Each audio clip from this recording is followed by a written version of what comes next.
ನನ್ನ ಸ್ವಾಭಾವಿಕ ಗುಣ ಕೆಲವೊಂದಷ್ಟು ವಿಚಾರಗಳು ರಾಜ್ಯದ ಜನತೆಗೆ ಬಿಟ್ಟುಬಿಡ್ತೇನೆ. ನಾನು ಚುನಾವಣೆ ಆಯಿತು, ಈಗ ನಾನು ಏನು ಬೇಕಾದ್ರೂ ಮಾತಾಡ್ಬೋದು, ಚುನಾವಣೆ ಸಂದರ್ಭದಲ್ಲಿ ನಾನು ಬಾಯಿ ಕಟ್ಟಿದ್ದೆ ಅಂತಕ್ಕಂಥದ್ದು ಪ್ರಶ್ನೆ ಅಲ್ಲ.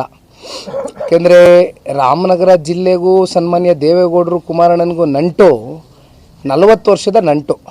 83ರಲ್ಲಿ ಸನ್ಮಾನ್ಯ ದೇವೇಗೌಡರು ಪ್ರಥಮವಾಗಿ ಪಾದಾರ್ಪಣೆ ಮಾಡಿದ್ದು ರಾಮನಗರ ಜಿಲ್ಲೆಗೆ. ನಾನು ಹುಟ್ಟಿದ್ದೆ 88ನೇ ಇಸ್ವಿ. ಭಾಳ ಜನ ವಿರೋಧ ಪಕ್ಷದವ್ರು ಹೇಳಿದ್ರು ದೇವೇಗೌಡರು ಸಾಹೇಬರು ಅವ್ರ ಮೊಮ್ಮಗನ ಗೆಲ್ಸ್ಕೊಳಕ್ಕೆ ಬಂದಿದ್ದಾರೆ ಅಂತ. ಆದರೆ ಬಹುಶಃ ಅವರು ಅನೇಕ 21-22 ಬಹಿರಂಗ ಸಭೆಗಳಲ್ಲಿ ಗುರ್ಸ್ಕೊಂಡಿದ್ದು ಈ ವಯಸ್ಸಲ್ಲಿ 6 ದಿನಗಳ ಕಾಲ ದೇವೇಗೌಡರು ಸಾಹೇಬರು.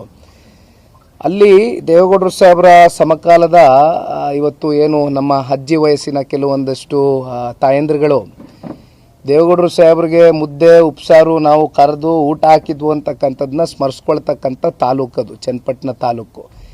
ಈ ರೀತಿ ಒಂದು ಅವಿನಾಭಾವ, ಒಂದು ಭಾವನಾತ್ಮಕವಾದಂಥ ಒಂದು ಸಂಬಂಧ, ಒಂದು ಸಂಪರ್ಕ ಹೊಂದ್ಕೊಂಡಿದ್ದೇವೆ. ಹಾಗಾಗಿ ಚುನಾವಣೆ ಸಂದರ್ಭದಲ್ಲಿ ಕಾಂಗ್ರೆಸ್ನ ನಾಯಕರುಗಳ ಕೆಲವೊಂದಷ್ಟು ಹೇಳಿಕೆಗಳು ಅಂದು ಕೂಡ ನಾನು ಹೆಚ್ಚು ಗಂಭೀರವಾಗಿ ತಗೊಂಡು ಮಹತ್ವವನ್ನು ಕೊಡಲಿಲ್ಲ. ಇವತ್ತು ಕೂಡ ನಾನು ಅದನ್ನು ಗಂಭೀರವಾಗಿ ತಗೊಳ್ಳೋದು ಇಲ್ಲ, ಅದಕ್ಕೆ ಮಹತ್ವನೂ ಕೊಡಲ್ಲ. ಅದಕ್ಕೆ ಪ್ರತಿ ಉತ್ತರ ಕ್ಷೇತ್ರದ ಜನತೆನೇ ಕೊಟ್ಟಿದ್ದಾರೆ ಅಂತಕ್ಕಂಥದ್ದನ್ನ ದೃಢವಾಗಿ ನಂಬಿದ್ದೀನಿ. ಸರ್, ಇನ್ನೂ ಅದು ಮುಂದುವರೆದುಕೊಂಡು ಏನು ಸರ್, ಅದಕ್ಕೇನು ಸ್ಟಾಪ್ ಇಲ್ವಾ, ಇಲ್ಲ ಇದೇ ಮಾತಲ್ಲೇ ಆಗೋಗುತ್ತಾ?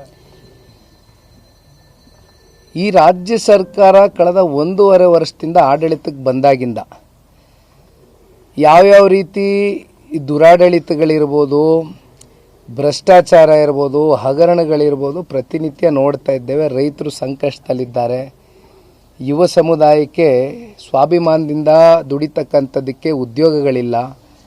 ಸಾಕಷ್ಟು ವಿಷಯಗಳಿದೆ ಇವತ್ತು ಚರ್ಚೆ ಮಾಡ್ತಕ್ಕಂಥದ್ದಕ್ಕೆ. ಆದರೆ ಇವೆಲ್ಲವೂ ಕೂಡ ಪರ್ಸ್ನಲ್ ಆಗಿ ವ್ಯಕ್ತಿಗತವಾಗಿ ಟೀಕೆ ಮಾಡ್ತಕ್ಕಂಥದ್ದು ಯಾರು ಹೊಟ್ಟೆನೂ ತುಂಬೋದಿಲ್ಲ ಇದರಲ್ಲಿ. ಹಾಗಾಗಿ ಇವೆಲ್ಲವನ್ನು ಬದಿಗಿಟ್ಟು ನಾವು ಮುಂದೆ ಏನು ಮಾಡಬೇಕು, ಈ ರಾಜ್ಯದ ಅಭಿವೃದ್ಧಿಗೆ ಯಾವ ರೀತಿ ಪೂರಕವಾಗಿ ಕೈ ಜೋಡಿಸ್ಬೇಕು, ರಾಷ್ಟ್ರ ಮಟ್ಟದಲ್ಲಿ ಸನ್ಮಾನ್ಯ ಕುಮಾರಣ್ಣವ್ರಿಗೆ ಶಕ್ತಿ ತುಂಬಿಸಿದ್ದಾರೆ. ನಾನು ಈಗ ತಾನೇ ಹೇಳ್ದಂಗೆ ರಾಜ್ಯದ ಜನತೆ